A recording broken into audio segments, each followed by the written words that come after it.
Happy cooking! Today we'll be making the Philly Style Cheesesteak Enchiladas with peppers and onions. Let's start with preparing the ingredients.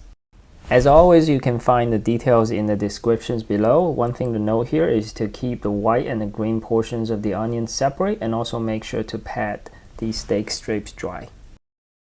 Next up, with a medium pan, medium heat, cook these steak strips undisturbed for about 2 minutes.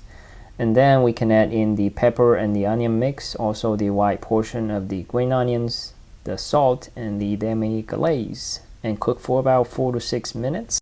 Next up, we need to assemble the enchiladas. Place the tortillas on a clean surface, divide the filling evenly among the tortillas, fold the tortillas over the filling, then tuck the tortilla under and roll. Make sure that you have the seam side down. Preheat the oven to 400 degrees and bake the enchiladas until they're lightly browned for about 6 minutes. Last but not least, we need to make the sauce in a small saucepan. Boil about 1/3 cup of water. Then we can add in the cream cheese and a pinch of salt. Bring to a little simmer. Then we can start in the remaining shredded cheese until they're melted and combined.